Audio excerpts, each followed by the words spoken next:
여러분, 예산결산특별위원회 정성호 위원장입니다. 먼저 우리 예산결산특별위원회의 심사 결과를 의결하기 위해 이른 아침부터 자리해 주신 선배 동료 의원님께 깊은 감사의 말씀을 드립니다. 지금부터 2021년도 제1회 추가 경정 예산안 및 8건의 기금운용 계획 변경안에 대한 예산결산특별위원회의 심사 결과를 보고드리겠습니다. 우리 위원회는 정부로부터 제출받은 추가 경정 예산안 등에 대하여 종합정책질의와 소위원회 심사 등을 통해 심도 있게 논의하였습니다. 이 자리를 빌려 짧은 시간에도 불구하고 최선을 다해 심사에 임해주신 추경호 간사님, 박홍근 간사님을 비롯한 모든 예결위원님들께 감사드리겠습니다. 우리 위원회는 이번 추가 경정 예산안 등을 심사함에 있어서 코로나19로 피해를 입었음에도 불구하고 지원에서 배제되는 경우가 생기지 않고 지원 대상 간 이 시각 현재 국회 모습을 보여드리고 있습니다. 지금 심사 결과를 보고 중인데요. 그 4차 재난지원금 지급을 포함한 추가 경정 예산안이 이제 국회 본회의에 잠시 후에 상정이 될 예정입니다. 그간의 과정을 좀 짤막하게 설명을 해드리겠습니다. 네, 먼저 앞서서 지난 22일과 23일에 이 예결위의 그 추경안 심사가 진행이 됐는데요. 대폭 증액을 원하는 민주당과 그리고 일자리 사업 예산을 삭감하자 이렇게 주장을 하는 국민의힘 간의 팽팽한 신경전이 이어지기도 했습니다.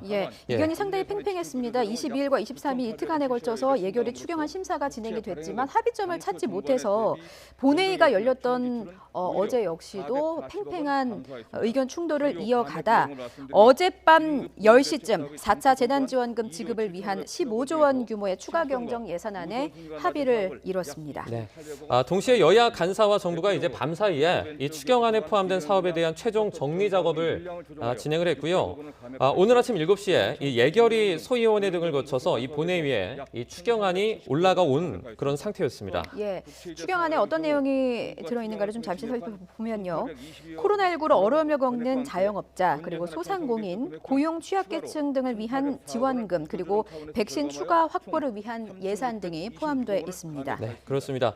그리고 이제 전체적인 상황을 보면 이제 과정에서의 약간의 자부분이 있었지만 여야의 합의를 거쳐서 올라온 이 추경안인 만큼 큰 무리 없이 이 본회의를 통과할 것으로 일단 전망이 되고 있습니다.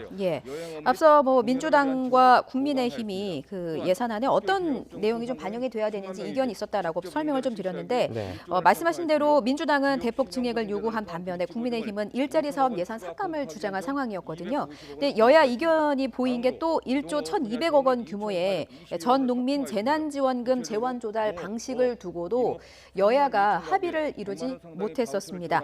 기획재정부 역시도 이제 형평성을 지적하면서 농민 재난지원금을 위한 추가 국채 발행에 난색을 표하기도 했는데요.